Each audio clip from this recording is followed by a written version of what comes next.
guys, for today's video mga guys, so matagal na to guys. Ngayon ko lang naisipan mag voice over. So ayan, last March 10, 2025, my birthday. So my birthday wish is granted. Thank you mga pingyo.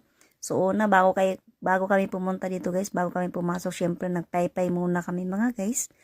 At pagkatapos namin magpaypay, ayun, dyan sa may bowl, parang bowl himas-himas kayo dyan. So, parang wishing bowl siguro mga guys. Mag-wish kayo mga inday dyan. So, ayan. Nandito na tayo mga guys. Pumasok na tayo. So, para makikita nyo ang kagandahan ng temple na to mga guys. So, ayan. Ito yung entrance. May dyan. May exit din. Paikot yan. Ayan, dito muna tayo. So, meron dito isang namasyal din. Mag-isa lang siya guys. So, tamang-tama ganda dito video pag di masyadong maraming tao mga guys. Timingin mo na di masyadong matao. So, hindi may iwasan kasi maraming namamasyal dito. Grabe, sulit ang gala namin mga guys. Super ganda ng mga shields na to mga guys. Siguro, how many years kaya to ginagawa, no? Grabe. Napakapulido guys, napakaganda. So may nabasa ako na itong temple daw na to ay, yung mga shells na to ay galing daw sa Pilipinas. Hindi lang ako sure guys. Yun lang ang naano ko.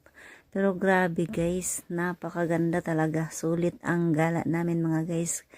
Kasi pagpunta dito kailangan schedule kasi yung bus. Walang bus masyado dito na pumupunta guys. Bali meron kasi schedule, kailangan maaga kayo para mahabol nyo yung bus. Pwede rin kayo mag-taxi.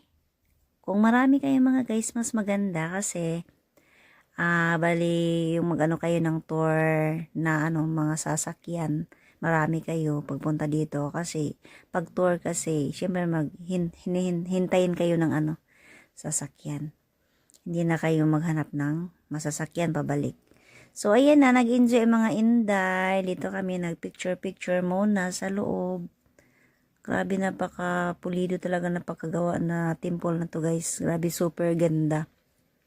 Pero wala nang ibang papasyalan guys. Talagang itong temple na to ay talagang sasadyain nyo. Kasi papasok siya guys siya, medyo malayo kasi siya guys. Pero, yun nga, wala nang ibang mga ibang view kung di ito lang, tempo lang talaga siya guys. Pero sulit naman yung pagpunta namin dito kasi super duper super ganda talaga siya, no? Na-enjoy ka sa mga ayan, may parang may siya, may pool sa ilalim, may tubig po siya. Ayan, saka yung mga pader, may mga decoration na parang kahoy siya. Halos lahat talaga guys is mga shields talaga siya. So ayan, medyo may mga namamasyal din naman guys. Pero pag Sunday marami talaga. So yun lang mga guys. Thank you for watching. Babu.